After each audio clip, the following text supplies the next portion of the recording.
안녕하십니까. 사회적 이슈와 인권, 교육 공동체 주관 12월 11일 첫 번째 시간 수업입니다. 이번 12월 11일 첫 번째 시간 수업의 주제는 제11장, 교재 11장 국가보안법과 사상의 자유, 제12장 채플과 종교의 자유, 제13장 생명, 복제와 학문의 자유입니다. 수업 들어가기 전에 기말시험 공지하겠습니다. 사회적 이슈와 인권 기말시험은 12월 18일 낮 12시에서 13시 사이에 봅니다. 문항은 15개이고 한 문제당 2점씩 배점되어 있습니다. 평가는 상대평가입니다. 같은 내용의 답안일지라도 풍부한 내용이 상대적으로 더 많은 점수를 받게 됩니다. 문제는 12월 18일 두 번째 수업 시간에 G클래스에 올릴 예정입니다.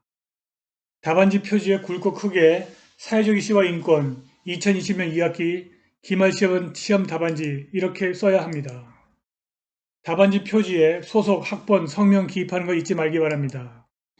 시험 끝나자마자 경찰행정학과 김현욱 조교에게 보내면 됩니다. 1시간 늦을 때마다 1점씩 감점하겠습니다. 지난 시간에 우리가 어디까지 했냐? 우리가 오늘 지금 목적 수행할 차례입니다. 목적 수행. 회합통신까지 했고 지금 목적 수행할 차례입니다. 교재 201쪽입니다. 201쪽. 가겠습니다. 국가보안법에서 문제가 되었던 또 다른 조항은 잠입 탈출죄 조항과 함께 규정되어 있던 목적 수행의 개념이다. 이것은 다음과 같이 규정되어 있다. 반국가 단체나 그 구성원의 지령을 받거나 받기 위하여 또는 그 목적 수행을 협의하기 위하여 잠입하거나 탈출한 자는 사형 또는 무기 5년 이상 징역에 처한다. 이렇게 되어 있습니다. 이 조항에 대해서 헌법재판소는 앞에서 설명한 헌법 합치적 법률 해석의 논리를 다시 인용하면서 앞의 판례에서 자주 등장했던 국가의 존립 안전이나 자유, 민주적 기본 질서에 해악을 끼칠 명백한 위험성이 있는 경우로 한정하여 적용하는 한정합헌이라는 견해를 제시하였다.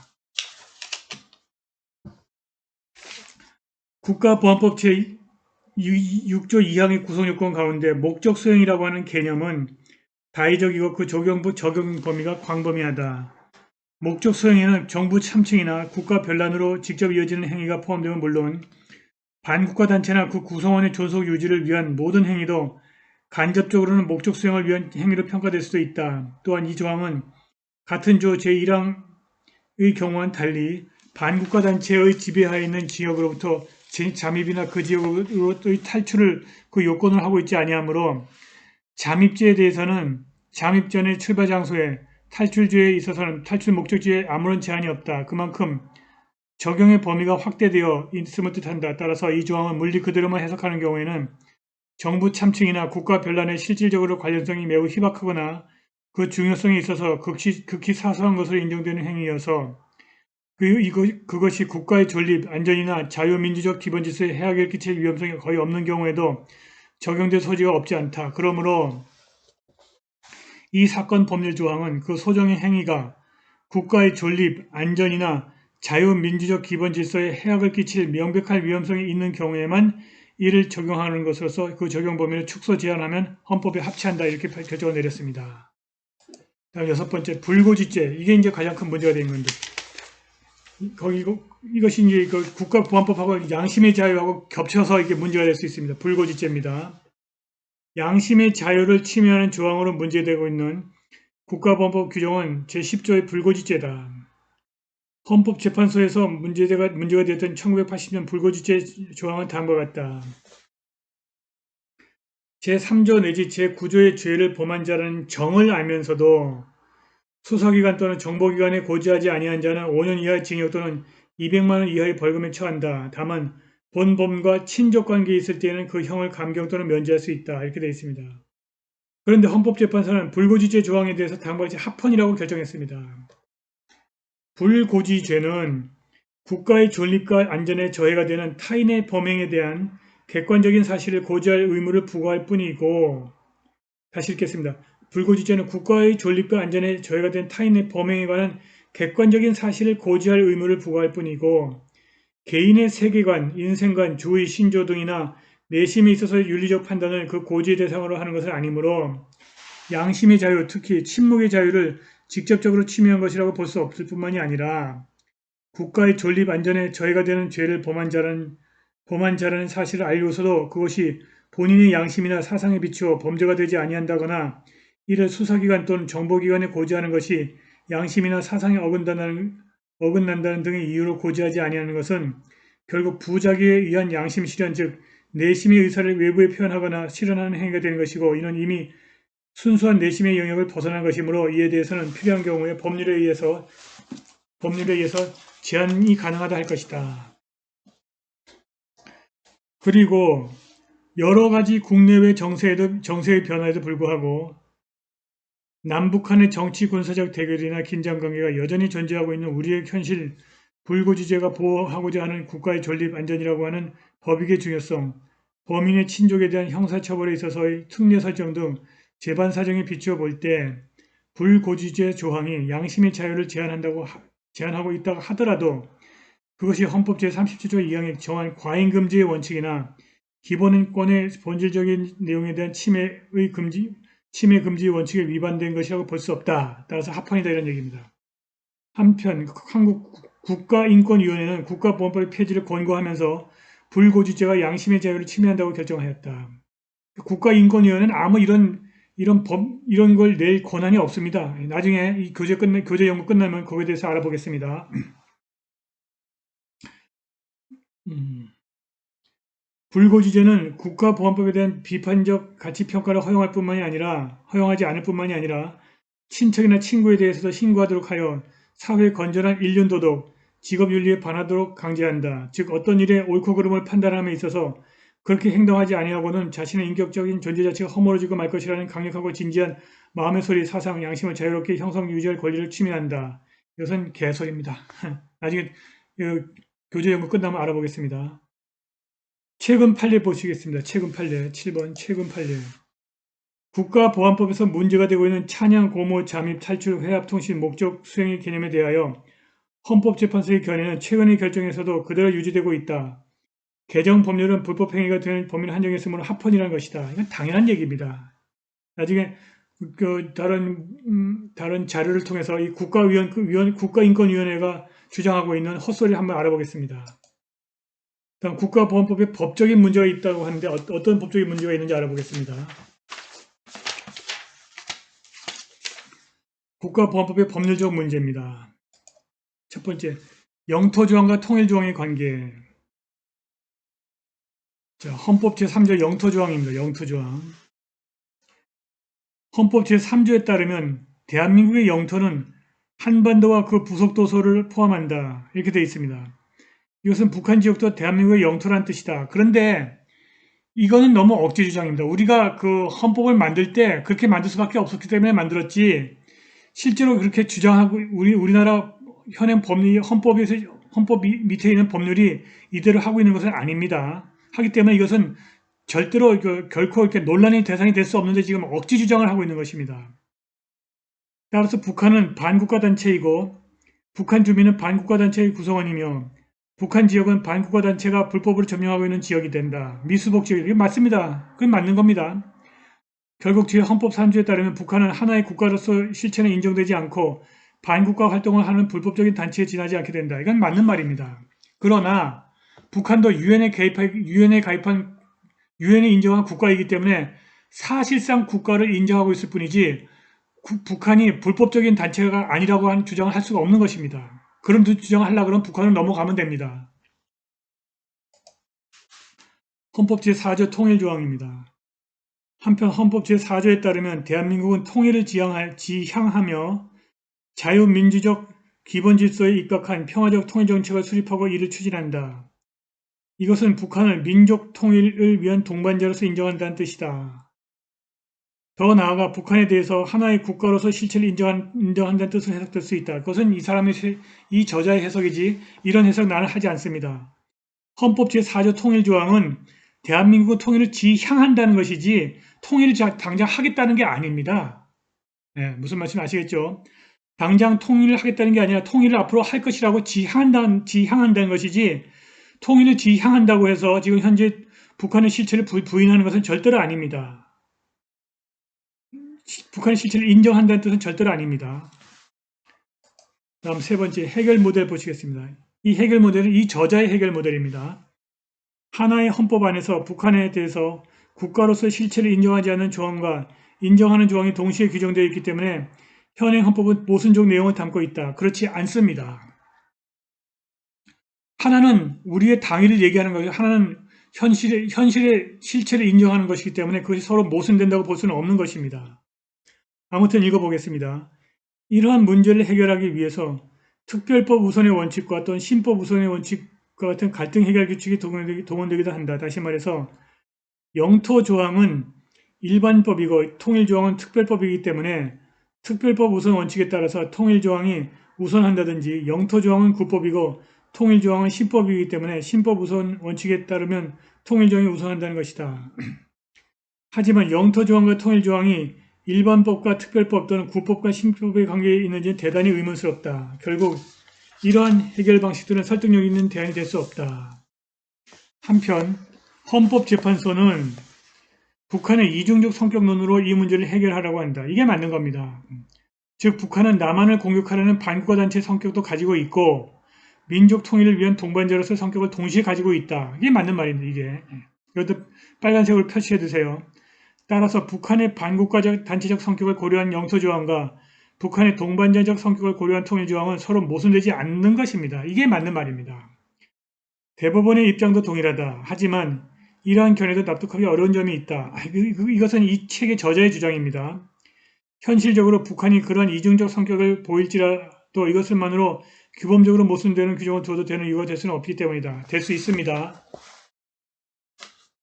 자, 북한에 대한 헌법재판소의 견해 보시겠습니다. 판례 11.3입니다. 이는 현 단계에 있어서 북한은 조국의 평화적 통일을 위한 대화와 협력의 동반자임과 동시에 대남 적화 노선을 고수하면서 우리 자유민주 체제의 전복을 획책하는 반국가 단체라는 성격도 함께 갖고 있으니 엄연한 현실인 점에 비추어 그렇죠. 법은 현실을 반영하는 것입니다. 현실이 이렇게 이중적이기 때문에 법률이 이중적일 수밖에 없다는 것입니다. 헌법 제4조가 천명하는 자유민주적 기본질서에 입각한 평화적 통일정치가 수립하고 이를 추진하는 한편 국가의 안전을 위태롭게 하는 반국가 활동을 규제하기 위한 법적 장치로서 전자를 위하여는 남북 교류협력에 관한 법률 등의 시행으로서 이에 대처하고 후자를 위해서는 국가보안법의 시행으로서 이에 대처하고 있는 것이다. 다 문제가 없다는 것입니다. 그리고 북한에 대한 대법원의 이해도 알아보시겠습니다. 북한이 여전히 우리나라와 대치하면서 우리나라의 자유민주주의 체제를 전복하고자 하는 적화 통일 노선을 완전히 포기하였다는 명백한 징후를 보이지 않고 있고 그들 내부의 뚜렷한 민주적 변화도 보이지 않고 있는 이상 북한은 조국의 평화적 통일을 위한 대화와 협력의 동반자임과 동시에 적화 통일 노선을 고수하면서 우리의 자유민주주의 체제를 전복하고자 획책하는 반국가 단체라는 성격도 아울러 가지고 있다고 봐야 하고 남북 사이에 정상회담이 개최되고 남북한 사이에 교류와 협력이 이루어지고 있다고 하여 바로 북한의 반국가 단체성이 소멸을 하였다거나 대한민국의 안전을 위태롭게 하는 반국가 활동을 규제함으로써 국가의 안전과 국민의 생존 및 자유를 확보함을 목적으로 하는 국가보안법의 규범력이 상실됐다고 볼 수는 없다.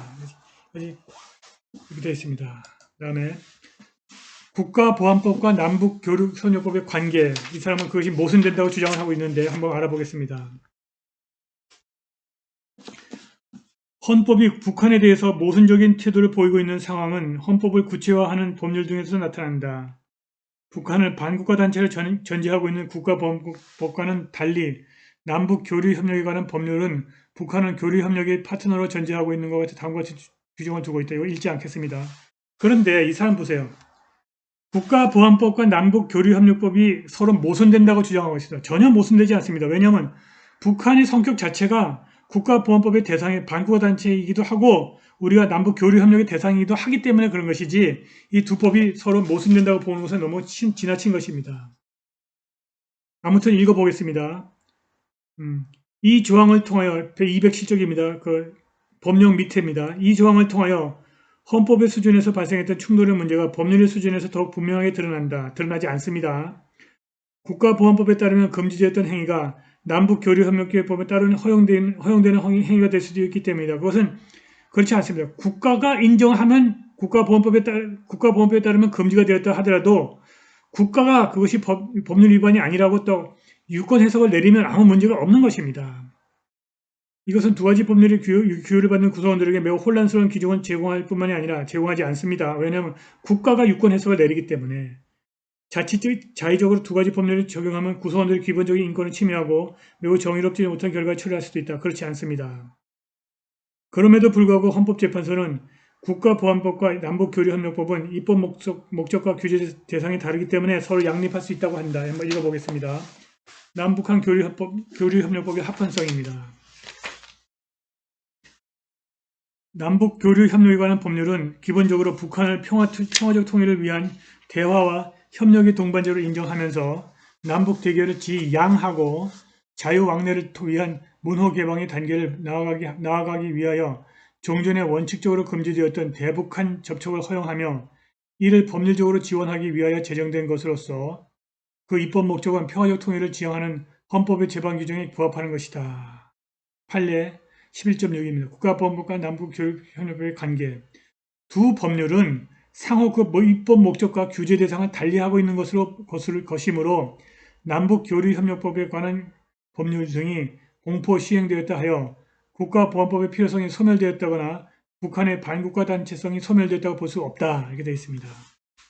계속 이 사람은 법률 명확성의 문제를 들고 나옵니다. 앞에서 살펴본 것처럼 국가보안법에서 문제가 되는 조항들은 법치국가 원리에서 도출되는 법률 명확성의 원칙에 위반된다는 문제점을 앓고 있다. 이런 문제점 없습니다. 이것은 이 저자의 주장일 뿐입니다. 법치국가 원리에 따르면 국가는 반드시 법률에 의해서만 국민을 통치할 수 있다. 객관적인 기준인 법률에 의해서 통치되는 경우에만 국민의 기본적인 인권이 보장될 수 있기 때문이다. 여기서 반드시 전제되어야 할 것은 국가 공동체의 구성원들에게 행동의 기준을 제공하는 법규범은 반드시 명확한 문헌으로 규정되어야 한다는 점이다. 법규범의 문헌이 명확하지 않으면 국가가 법규범을 자의적으로 집행할 수 있고 이로 인하여 국민의 기본권 인권이 침해될 수 있기 때문이다. 이 말은 맞는 말인데 국가보안법과 남북교류협력법은 다 문헌에 확인하기 때문에 이런 법률 명확성의 문제는 없습니다.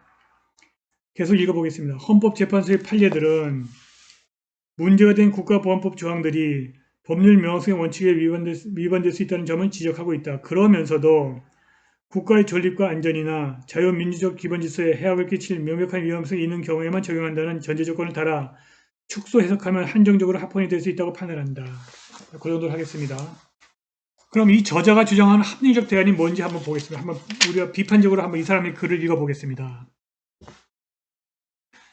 국가보안법과 남북교류협력법은 분단의 현실이 가져다주는 고민을 고스란히 담고 있다. 그러한 고민은 이미 헌법에도 잘 드러난다. 궁극적으로 이러한 고민은 북한의 실체를 어떻게 규정할 것인지로 규정되고 있다. 북한의 실체가 반국가단체, 남한을 적화시키기 위한 반국가단체이고 또한 우리의 교류협력의 대상이라면 그 이중적인 모순되는 현실을 가지고 있다면 그 이중되는 모순적인 현실을 담은 법 또한 아무 문제가 없는 것입니다. 그런데 이 사람은 이걸 여기에 대해서 합리적 대안이 있다고 주장하고 있는 것입니다. 계속 읽어보겠습니다. 헌법재판소가 이해하는 것처럼 북한은 이중적 성격을 가지고 있을지도 모른다. 모른다가 아니라 실제로 그렇다는 것입니다. 그러나 이러한 이해는 무척 혼돈스럽지 않습니다. 그 밑에 문단입니다. 법은 현실을 잘 반영해야 하지만 현실을 일정한 방향으로 지도할 수 있어야 한다. 이것은 이 사람 혼자 생각입니다. 법은 현실을 반영하는 것이지 현실을 일정한 방향으로 지도할 수 있는 것은 아닙니다.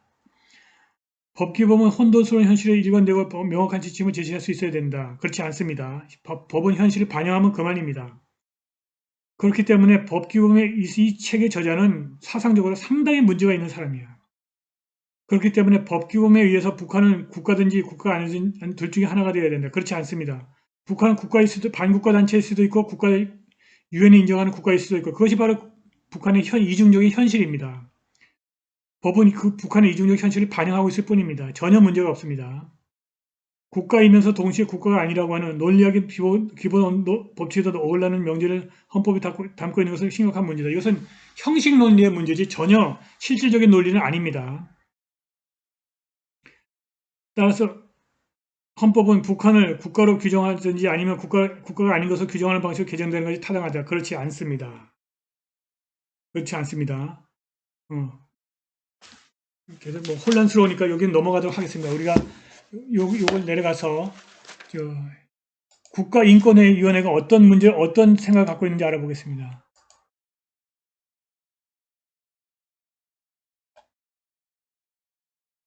자, 우리나라에 국가인권위원회라고 하는 게 있어요. 국가인권위원회. 이게 왜 생겼는지 난 이해를 못하겠는데, 과연 국가인권회 국가범법 폐지에 국가범법을 폐지하는 권고를 했는데 그 권고가 과연 정당한 건지 알아보겠습니다.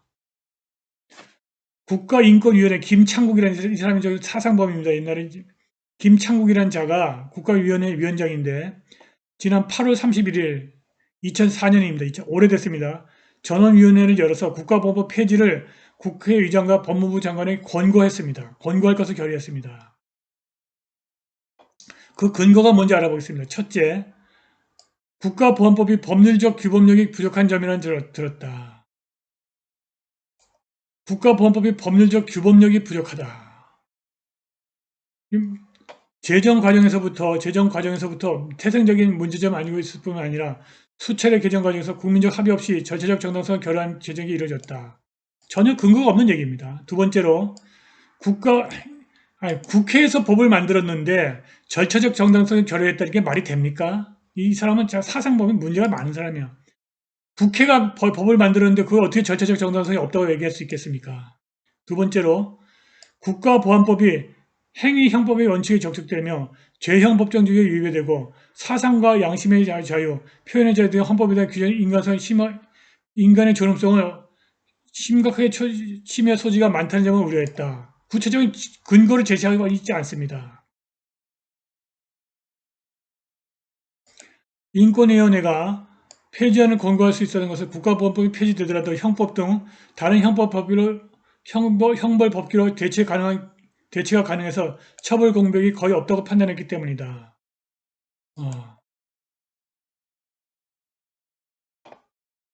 결론적으로 인권위원회는 국가보안법의 몇 개 조문 개정으로서 이상에서 지적한 문제점이 치유될 수 없다.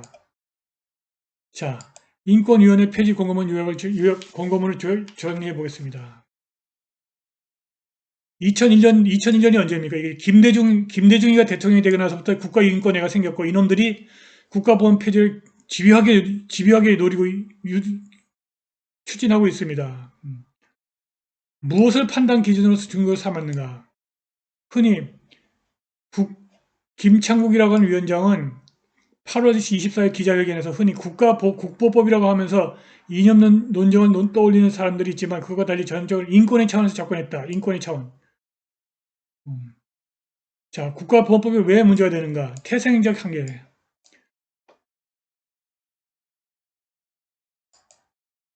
태생적인 한계. 국가보안법은 만들어진 순간부터 폐지론의 그림자가 따라다녔다. 무슨 근거로 이런 말하는지 근거를 제시하지 않습니다.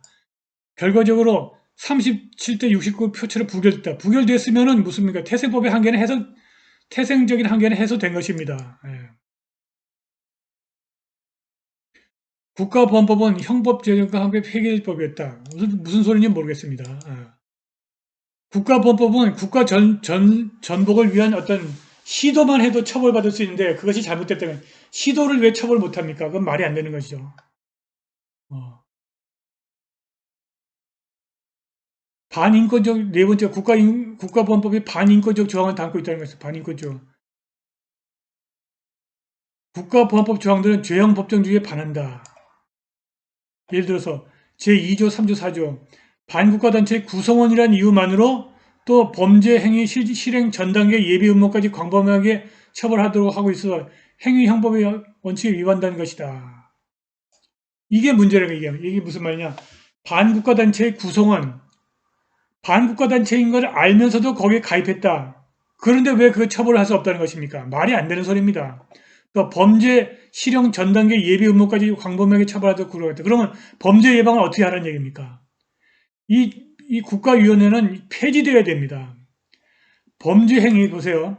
범죄 행위 실행 전 단계 예비 음모까지 광범위하게 처벌할 수 있다. 이게 뭡니까? 범죄 예방인데 범죄 예방을 반국가 행위의 범죄 예방을 하지 말라고 주장한 것입니다. 너무 말이 안 되기 때문에 이 정도는 이 정도를 하고 넘어가겠습니다. 이 정도 넘어가겠습니다.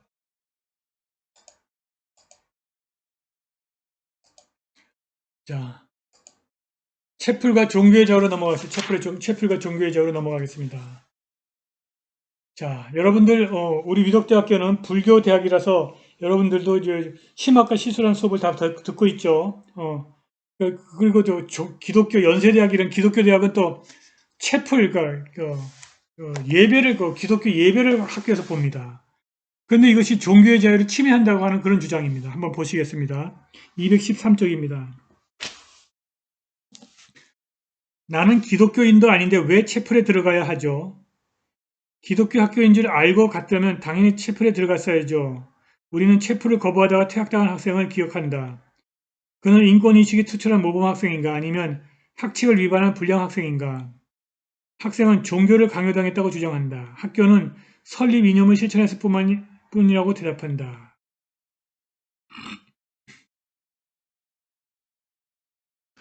자, 여러분은 어떻게 생각하십니까? 본장을 넘어가겠습니다. 자, 문제제기 보시겠습니다. 각급 학교에서 시행하고 있는 종교교육, 예를 들어 채플 또는 심학과 실수 등은 피교육자인 학생들에게 헌법이 보장하는 종교의 자유를 침해할 수 있다는 점에서 논란의 여지가 있다. 문제는 이러한 종교교육을 실시하는 학교가 사립학교인지 아니면 국공립학교인지에 따라서 사태를 해결하는 방식이 달라질 수 있다. 국공립학교에서 종교 교육을 하는 경우는 거의 없습니다. 우선 각종 학교가 그래서 사립학교인 경우에는 문제가 됩니다. 우선 각종 학교가 사립학교인 경우에 학교에서 시행되는 종교교육은 학교 법인이 헌법에 의해 보장된 종교의 자유를 실현하는 것으로 이해될 수 있다. 현재 대한민국에 약 2,000개 이르는 사립학교가 있는데 이 가운데 특정 종교를 기반으로 설립된 학교는 전체 사립학교의 4분의 1인 500개에 좀 못 미치고 대부분 종교와 관련된 교육을 실시하는 것으로 알려졌다. 여기서 학교에서 실시하는 종교교육이 학생들이 종교적 신념과 부딪힌다면 학교 법인과 학생들이 종교의 자유가 서로 충돌하는 문제가 발생한다.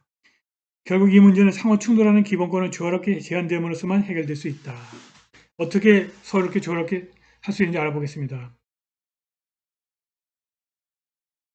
또한 여기서 중요한 것은 통상 국민과 국가의 관계에서 효력을 미친다고 이해되는 기본권이 국민과 국민, 학생과 학교 간 상호 간에도 효력을 미친다는 점입니다. 대사인적 효력이라고 합니다. 따라서 학교에서 실시되는 종교교육을 기본권의 대사인적 효력이라고 하는 헌법 이론의 관점에서 해결하는 방법을 모색할 필요가 있다. 한편 각종 학교가 국공립학교인 경우에 원칙적으로 종교교육은 금지된다. 국공립학교인 경우에는 종교교육을 아예 하질 않습니다. 헌법이 명시적으로 국교 부인과 정교 분리의 원칙을 선언하고 있기 때문이다. 따라서 이하에서 주로 문제가 되는 것은 사립학교에서의 종교교육이다. 종교교육과 관련된 인권입니다. 가장 중요한 게 종교의 자유죠. 종교의 자유. 내용 보시겠습니다.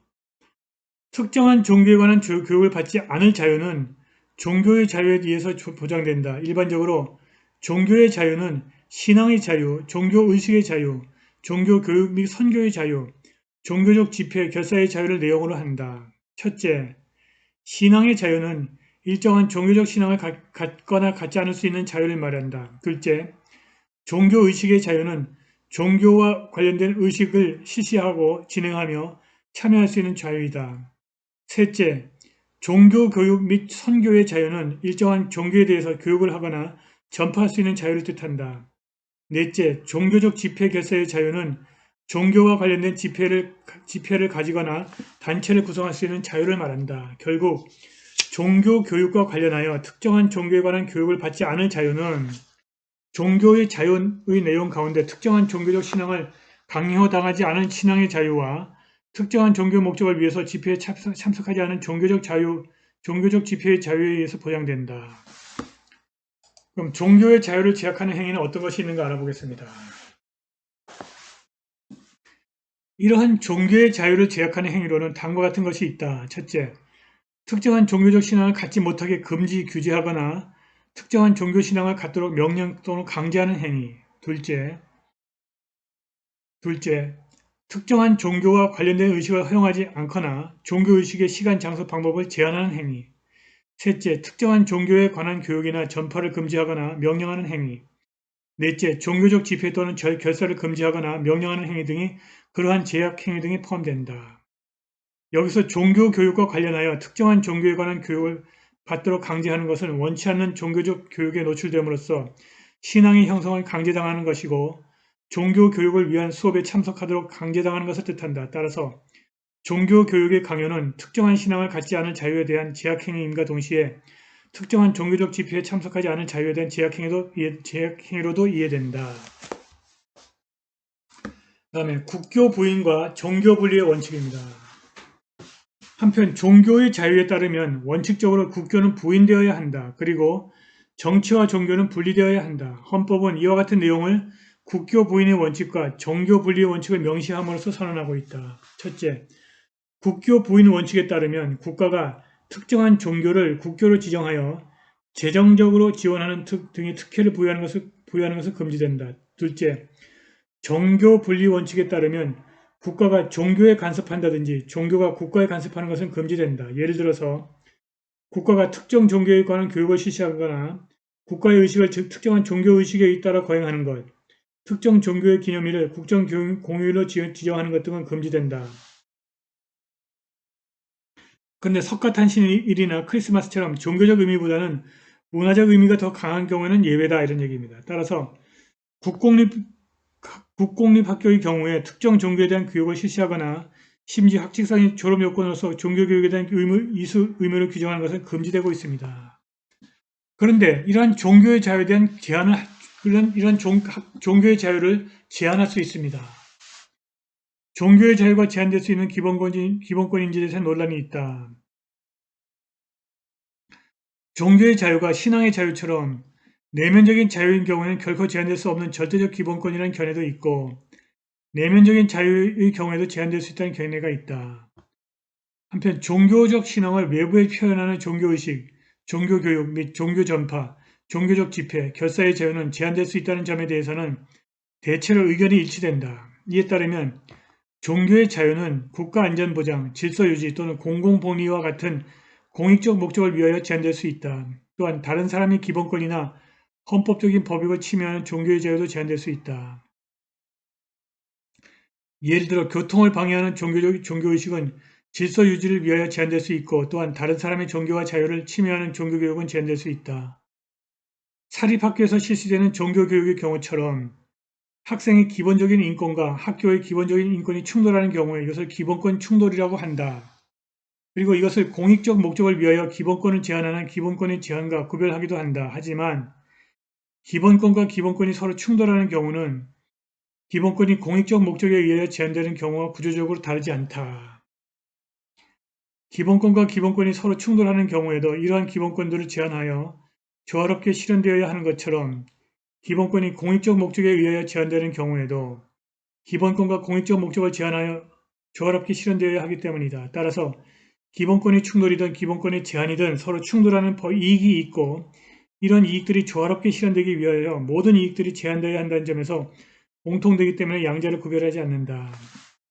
자, 그럼 12-1 판례 종교의 자유에 대한 판례를 좀 보시겠습니다. 판례 12.1입니다. 지하철 전동차 내에서 선교 행위와 공공질서에 관한 판결입니다. 대법원 판결입니다. 2003년 대법원 판결.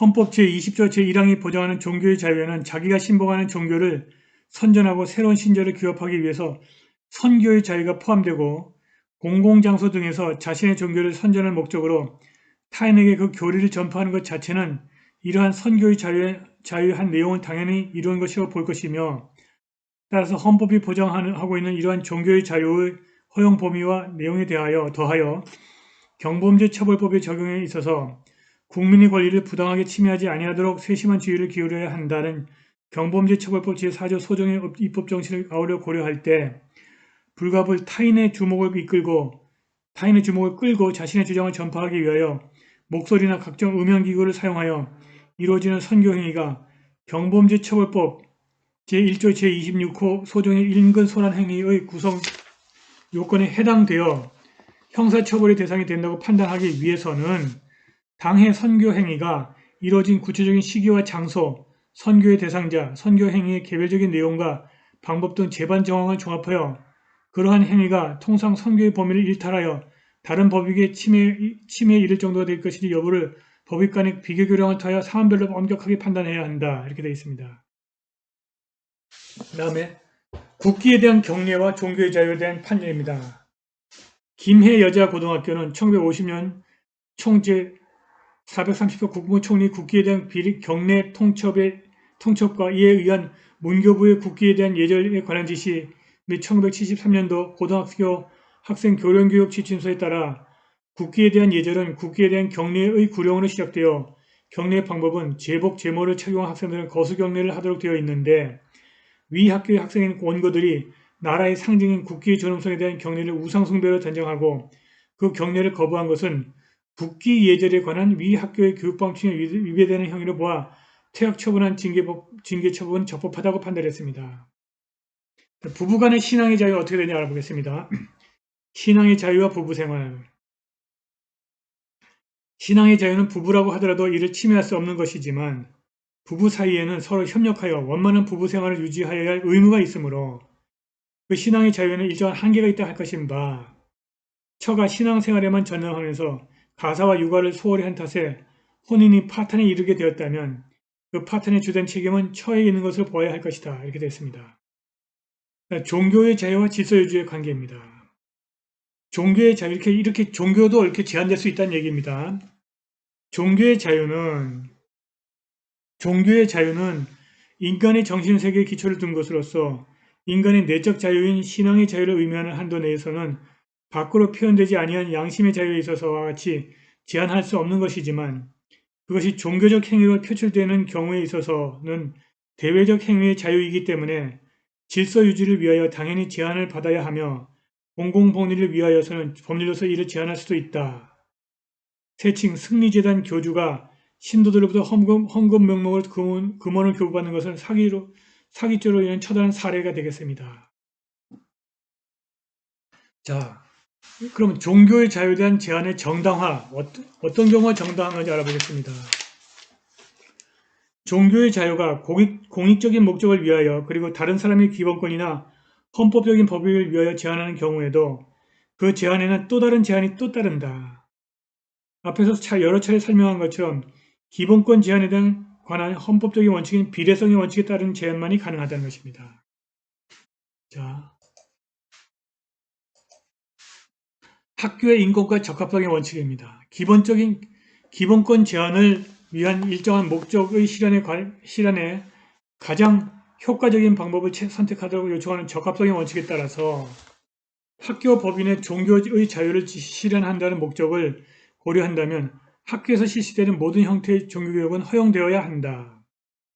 실현하고자 하는 기본권만을 고려하여 적합성 원칙의 측면에서만 평가한다면 어떤 형태의 종교교육도 허용하는 것이 종교의 자유를 가장 효과적으로 실현하는 적합한 수단으로 평가될 수 있기 때문이다.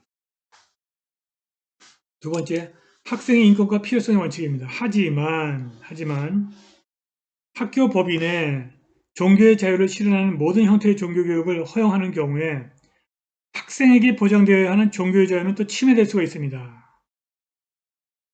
여기서 학생이 종교의 자유에 대한 침해를 최소화하는 수단을 선택하도록 요청하는 필요성의 원칙이 고려되어야 한다. 예를 들어서 종교교육 이수를 학생의 선택에 맡긴다든지 비록 학칙에 이수 의무를 두어 졸업을 위한 필수 교육 과목으로 한다고 하더라도 종교교육의 내용을 종교적 의식으로 채우는 것이 아니라 인성교육이나 교양교육처럼 교육적 목적을 가진 것들로 시행하는 것 등이다.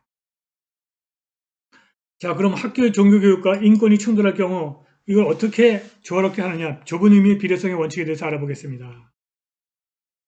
마지막으로 서로 충돌하는 기본권이나 법익들을 조화롭고 균형있게 실현하도록 요청하는 좁은 의미의 비례성의 원칙에 따라서 학교 측의 종교의 자유와 학생 측의 종교의 자유를 조화롭고 균형있게 실현하는 방법이 무엇인가? 우선 학생의 학교 선택권입니다. 우선 전제 조건은 학생에게 자율적인 학교 선택권이 부여되어야 한다는 점이다. 학생에게 자율적인 학교 선택권이 부여되는 경우에만 학교에서 요구하는 종교교육에 대해서 학생이 미리 인지했을 뿐만이 아니라 동의했다고 추정할 수 있기 때문이다. 따라서 현행 중고등학교 배정 방식에 따라서 학생의 의지와 상관없이 학생에게 학교를 강제로 배정한다는 점을 고려할 때 종교의 자유에 대한 학교 측의 일방적인 주장은 받아들이기 어렵다. 학교 측의 종교 교육에 대한 학생 측의 사전적인 인지나 자발적인 동의를 추정할 수 없기 때문이다. 사립대학의 경우에 형식적으로는 학생에게 학교 선택권이 부여되어 있다. 하지만 한국 현실에서 대학 선택에서 가장 중요한 동기는 학교 서열과 성적이라는 점에서 학생에게 실질적으로 대학 선택권이 있는지가 의심될 수 있다. 현실이 이렇다면 대학의 경우에도 학생들에게 종교 교육을 강제하는 것에 대해서는 종교의 자유를, 그러니까 학생들의 종교의 자유를 침해할 수 있다는 주장은 얼마든지 가능합니다. 다음에 종교 교육에 대한 학교의 설명 의무입니다. 다음으로 비록 학생에게 학교 선택권이 부여된다고 하더라도 학교는 지원 또는 입학 이전에 학생에게 종교 교육에 관한 충분한 설명을 제공해야 할 의무가 있다. 올바른 학교 선택권은 학교의 교육 내용에 관한 충분한 정보의 제공을 전제로 하기 때문이다. 만약 종교 교육의 이수가 의무로 요구됨에도 불구하고 그러한 정보를 학교 지원이나 입학 전에 학생들에게 충분히 설명하지 않았다면 학생의 종교교육 거부에 대해서는 학교 측도 상당 부분 책임이 있다고 볼 수 있다. 따라서 지원 또는 입학하기 전에 학교에서 실시하게 될 종교교육에 관한 충분한 정보를 설명받지 못한 학생들에게는 학교가 종교교육의 이수를 강제할 수 없다고 보아야 한다. 한편 학생의 신앙은 입학 후에 변경될 수도 있기 때문에 입학 전에 종교교육에 관한 충분한 설명이 있다고 하더라도 강제적인 종교교육은 허용되지 않는다는 견해도 있습니다. 그래서 학교가 대체 과목을 개설해야 된다는 주장이 있습니다. 학교가 미리 종교교육에 관한 충분한 정보를 학생에게 제공한 후에 학생이 해당 학교를 선택했다고 하더라도 대체 과목의 개설이 가능한 경우에는 학생이 원하지 않는 종교교육은 여전히 강제될 수 없습니다. 적어도 대체 과목을 개설함에 있어서 학교에 부당하고 과도한 부담을 주지 않는 경우에는 그 과목을 대체할 수 있는 과목이 개설되어 학생에게 선택권이 부여되어야 한다는 뜻이다. 따라서 대체 과목이 개설될 수 있음에도 불구하고 대체 과목을 개설하지 않거나 종교교육을 필수 과목으로 지정하면서 종교교육의 이수를 하지 않은 학생은 퇴학시키거나 졸업시키는 행위는 금지되는 것입니다. 종교교육의 내용은 탄력적이어야 한다는 것입니다. 종교교육을 실시하는 경우에도 그 내용은 학생이 종교의 자유를 침해하지 않는 방식으로 진행되는 것이 바람직하다. 다시 말해서 종교교육은 종교적 교리에 관한 교육이나 심지어 종교적 의식의 거행이 아니라 종교에 관한 교육 또는 일반적인 교양이나 철학에 관한 강의처럼 진행되는 것이 합리적이다. 종교교육을 일반적인 교양이나 철학처럼 하라 이런 얘기입니다. 하지만 앞에서 전제한 조건들, 학교 선택권, 종교교육에 관한 충분한 설명, 대체 과목 선택권이 충족된다면 종교교육을 선택한 학생들에게 종교교육은 종교적 교리의 교육이나 종교적 의식의 형태로 진행된 것도 허용될 수 있습니다. 이수 요건도 좀 완화해라 이런 얘기입니다. 종교 교육에 관한 강의에 대해서는 시험을 동반한 학점 부여와 같은 이수 조건을 두지 않는 것이 바람직하다니까 패스 앤 페일로만 해라 이런 얘기입니다. 단순한 수업 참여와 필수적인 수업 시간만 충족되면 이수한 것을 보는 것이 타당하다는 뜻이다. 하지만 이것도 앞에서 전제한 세 가지 조건들이 충족되는 경우에는 학교 측에 강제할 수는 없다는 것입니다. 세 가지 전제 조건이 뭐죠? 학교 선택 교육권, 학교 선택권, 종교 교육에 관한 충분한 설명, 대체 과목 선택권이 주어졌다면 이것도 학교 측의 이수 요건을 완화하라고 강조할 수는 없다는 것입니다. 다시 말해서 앞의 전제 조건들이 충족된 경우에 학교는 종교 교육을 학점 부여 방식으로 운영될 수 있다는 것입니다. 여섯 번째, 종교교육과 관련된 재정적인 지원. 종교교육의 활성화와 참여 확대를 위해서 학교 측의 특정 과목에 대한 배려와 지원은 허용될 수 있다. 즉 학교의 설립 이념의 기초가 되는 종교에 관한 교육을 위하여 학교가 교수 충원과 시설 확보 및 강의 내용 향상 등을 목적으로 특별한 재정적 지원을 하는 것을 허용되고 있습니다. 그리고 교사의 종교적 다양성 확보해라. 예를 들어서 기독교 학교라고 해서 무조건 기독교를 믿는 사람만 교사를 채용하거나 이렇게 하지 말라는 뜻입니다. 종립학교에서 실시되는 종교교육의 색채는 기반이 된 종교마다 그리고 개별적인 학교마다 다를 수 있다. 종교교육의 색채는 무엇보다도 개별 종립학교의 종교적인 분위기와 연관되어 있다. 이러한 종교적인 분위기는 계속적으로 순환된 학생들보다는 교사들에 의해서 결정될 수밖에 없다. 더욱이 교사는 학생과의 관계에서 우월적인 지위를 가진다. 따라서 종립학교의 입장에서는 학교의 종교적인 분위기를 유지하기 위하여 교사의 채용에서 해당 종교의 신앙을 갖고 있는지 여부를 우선적인 선발 기준으로 삼을 수밖에 없다. 교사의 채용에서 종교가 결정적인 선발 기준이 되는 경우에는 우선적으로 교사의 입장에서 종교의 자유가 문제가 되고 직업의 자유도 문제가 될 수 있다. 하지만 더 중요한 것은 이를 통해서 종립학교의 종교적 색채가 강화됨으로써 학생들이 종교의 자유가 더욱 심각하게 제한될 수 있다는 점이다. 따라서 학생의 종교와 자유를 보장하기 위해서는 학교의 종교적인 분위기를 사실상 지배하는 교사의 종교적 배경이 다양해질 필요가 있다. 이것은 비록 종립학교라고 하더라도 특정 학교에 소속된 교사들 가운데 특정 종교를 가진 교사의 비율이 일정 정도를 넘지 않도록 통제함으로써 가능해질 수 있다 이런 얘기입니다. 다음에 사인 간의 종교의 자유와 종교의 자유의 효력에 대해서 알아보겠습니다. 앞에서 이미 설명한 것처럼 종교교육과 관련된 문제는 본질적으로 기본권에 대한 제한을 의미하지만 기본권의 충돌이라고 부를 수 있는 특수한 측면이 있다. 이로써 체포를 포함한 종교교육의 문제는 국가가 아닌 사인에 의해서 기본권이 침해되는 문제이기도 하다. 공익 목적으로 국가가 학생의 기본권을 침해하는 것이 아니라 사인, 학교가 종교의 자유를 주장하며 학생의 기본권을 침해하기 때문이다. 또한 종교교육에 대한 문제는 기본권의 대사인적 효력이라고 하는 법리와 밀접하게 관련된다. 종교의 자유를 국가에 대해서 주장하는 것이 아니라 사인에 대해서 주장하고 있기 때문이다. 여기서 기본권의 충돌과 대사인적 효력이라고 하는 형태로 사인 간의 기본권의 효력이 발생하는 경우에 이를 어떻게 실현할 수 있는지 문제가 된다. 사인 간의, 그러니까 국가가 아닌 사인 간에 발생하는 기본권의 효력은 두 가지 방식으로 실현되고 있습니다. 첫 번째, 보호권의 법리입니다. 보호권의 법리.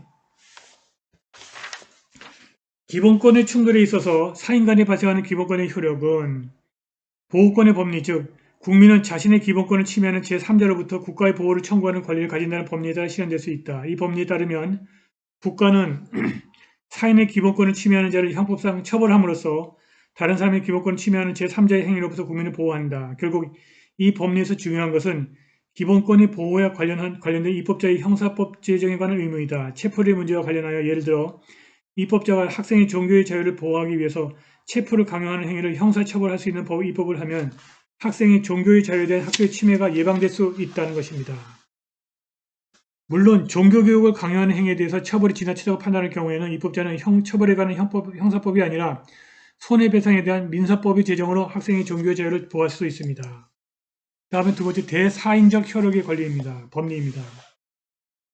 기본권의 충돌에서 사인 간에 발생하는 기본권의 효력은 기본권의 제3자효 또는 대사인적 효력의 법리에 따라서 이해될 수 있습니다. 이에 따르면 법관이 사인의 기본권을 침해하는 계약을 민사상으로 무효화시킴으로써 제3자에 대한 기본권의 효력이 실현될 수 있다. 여기서 중요한 것은 민사재판을 담당하는 법관의 기본권 존중 의무이다. 체플과 관련하여 예를 들어 학칙상 종교교육 위수 의무를 이행하지 않은 학생을 퇴학시키거나 졸업시키지 않은 처분에 관한 민사재판에서 법관이 학생의 종교의 자유를 존중하여 그러한 처분이 무효임을 확인하는 판결을 내리면 학생의 종교의 자유가 침해되는 것을 예방할 수 있다는 것입니다. 오케이. 오늘 수업은 여기까지 하겠습니다.